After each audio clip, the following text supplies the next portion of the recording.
Assalamualaikum warahmatullahi wabarakatuh. Sahabat beriman, azan merupakan panggilan bagi umat Islam untuk menunaikan ibadah sholat. Dalam sejarahnya, Rasulullah SAW sempat mencari-cari sosok yang tepat untuk mengumandangkan azan yang pertama kalinya. Lantas, mengapa Rasulullah SAW mencari sosok untuk mengumandangkan azan? Mengapa bukan Rasulullah saja yang mengumandangkan azan? Apakah Rasulullah SAW pernah mengumandangkan azan? Apa yang terjadi jika Rasulullah SAW mengumandangkan azan? Tonton video ini hingga akhir agar tidak sesat. Rasulullah SAW sempat kebingungan mencari sosok yang akan mengumandangkan azan. Rasulullah mencari-cari muazin untuk melantunkan azan yang pertama kalinya.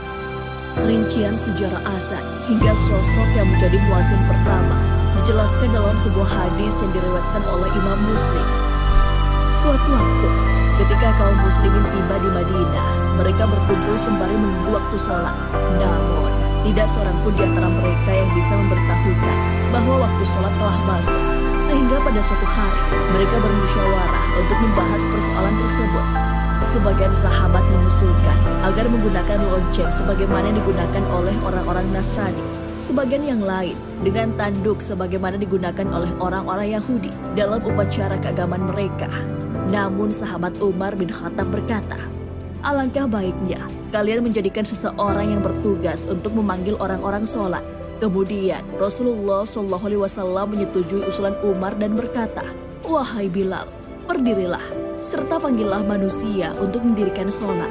Hadis riwayat Muslim. Bilal bin Rabah al-Habashi adalah sosok sahabat yang turut bersama Rasulullah SAW melakukan hijrah ke Madinah. Ketika Masjid Nabawi selesai dibangun, Rasulullah SAW mensyariatkan azan. Rasulullah kemudian menunjuk Bilal untuk memandangkan azan. Alasannya, karena Bilal memiliki suara yang merdu. Lalu Bilal mengumandangkan azan dan menjadi muazin pertama dalam sejarah Islam. Dalam beberapa riwayat dijelaskan bahwa azan pertama kali dilafalkan pada tahun pertama Hijriyah.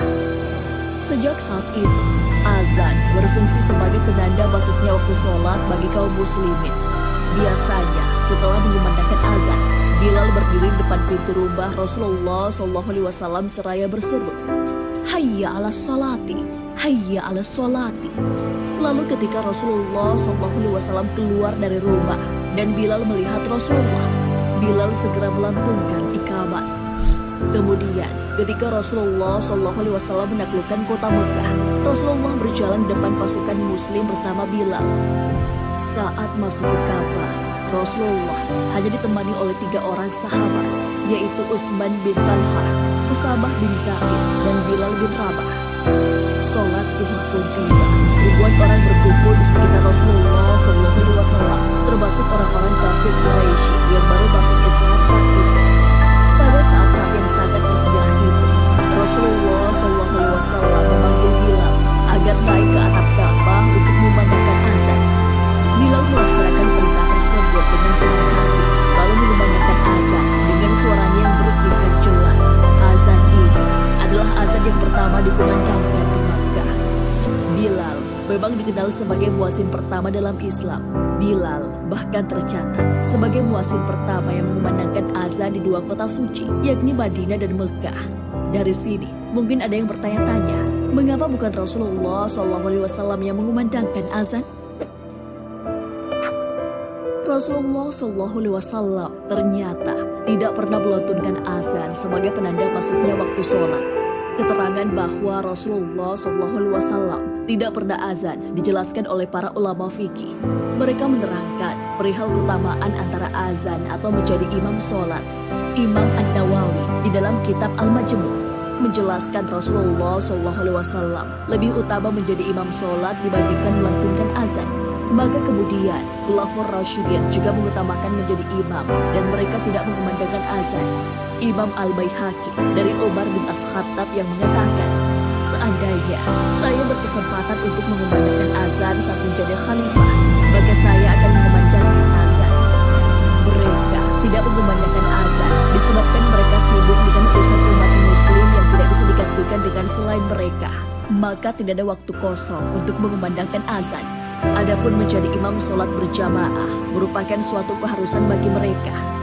Sebenarnya, Rasulullah SAW pernah mengumandangkan azan di telinga cucunya, Hasan dan Husain, saat dilahirkan.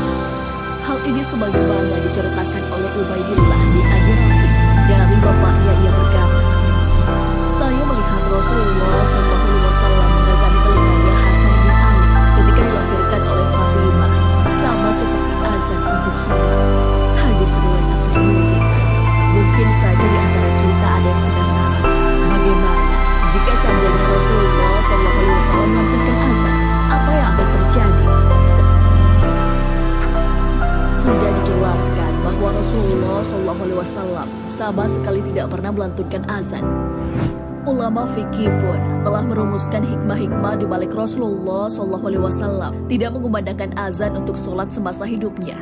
Jika Rasulullah SAW mengumandangkan azan, maka dikhawatirkan orang yang tidak langsung menjawab seruan Rasulullah SAW.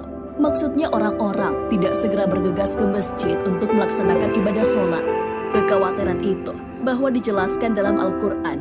Allah Subhanahu wa Ta'ala berfirman, maka hendaklah orang-orang yang menyalahi perintah Rasul takut akan ditimpa cobaan atau ditimpa azab yang pedih.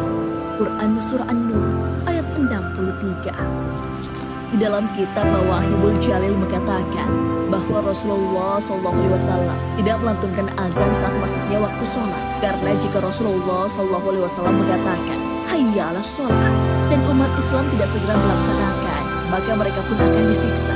Alasan kedua, Rasulullah SAW tidak melakukan azan karena beliau adalah Rasul, maka tidak boleh bersaksi atas dirinya sendiri, yakni mengucapkan asyhadu anna Muhammadar Rasulullah sebagai salah satu lafaz dalam azan. Alasan ketiga, jika Rasulullah SAW mengumandangkan azan dan sampai pada lafaz asyhadu anna Muhammadar Rasulullah, maka seakan ada pemahaman bahwa ada nabi selain dirinya. Lafaz azan yang tahu pertama kalinya adalah dalam mimpi sahabat Rasulullah SAW, yakni Abdullah bin Sa'id, bukan dalam mimpi Rasulullah SAW. Maka dari itu, Rasulullah SAW mewakilkan kepada selain darinya untuk mengumandangkan azan. Dalam sebuah riwayat juga dijelaskan bahwa pada saat Abdullah bin Sa'id menceritakan mimpinya mengenai lafal-lafal azan itu kepada Rasulullah SAW, sahabat Umar bin Khattab pun mengakui hal yang sama. Beliau juga telah bermimpi dengan mimpi yang serupa dengan Abdullah bin Sa'id. Setelah itu, Rasulullah SAW berseru sembari memuji Allah Subhanahu wa Ta'ala sebagai bentuk kegembiraan beliau dengan berita tersebut. Alasan mengapa Rasulullah SAW tidak mengumandangkan azan karena kesibukan dan sempitnya waktu beliau untuk bisa mengumandangkan azan sholat. Hal ini juga terjadi di zaman sekarang, di mana tiap-tiap pemimpin di sebuah wilayah memandatkan muazin untuk bertugas melantunkan azan ketika memasuki waktu sholat. Sebab inilah yang dicontohkan oleh Rasulullah SAW dan para khalifah terdahulu. Sahabat beriman, jika Rasulullah SAW turut melantunkan azan sebagai panggilan ibadah sholat, dikhawatirkan umatnya mengabaikan seruan sholat yang dilantunkan atau yang diserukan langsung oleh Rasulullah SAW. Sebagaimana kondisi umat sekarang ketika azan berkumandang, sebagian orang malah lebih memilih tidur dibanding bergegas untuk melaksanakan sholat. Wallahu a'lam.